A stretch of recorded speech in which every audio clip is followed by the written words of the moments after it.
Prej disa vitesh qyteti Korçës është kthyer në një nga destinacionet më të preferuara turistike në Shqipëri, duke nxitur edhe rritjen e investimeve në sektorin e hotellerisë dhe bujtinave.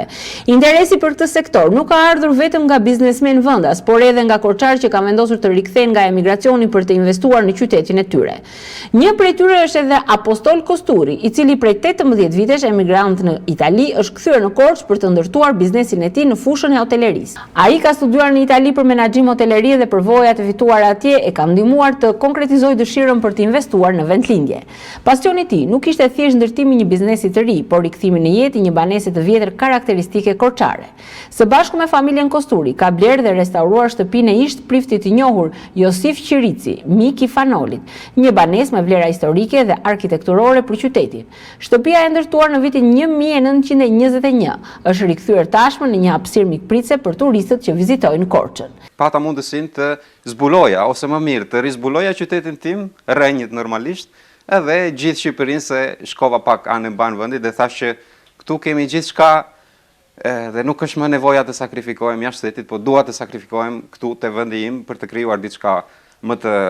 të bukur, gjë që jashtë shtetit ndoshta nuk do e kisha mundësinë kur. Duke zbuluar rrenjët, në momentin që unë pas Covidit u riktheva në Itali, nuk mundesha si i rritur të qëndroja pranë larg rrenjëve që kisha rizbuluar në moshë të rritur, sepse në momentin që kam ikur kam qenë shumë i vogël dhe nuk kisha shans për ta kuptuar rëndësinë e rrenjëve dhe të familjes gjithashtu që ndërkohë ishin rikthyer këte. Nuk e njihja historinë e klerikut dhe gjithashtu nuk e njihja dhe historinë e kësaj shtëpie. Unë jam shumë i apasionuar pas arkitekturës dhe gjëja që më bëri përshtypje dhe më dha atë stimulimin për të vendosur për të blerë këtë shtëpi, ka qenë pikërisht fakti që kjo është një shtëpi tipike tradicionale korçare dhe unë doja diçka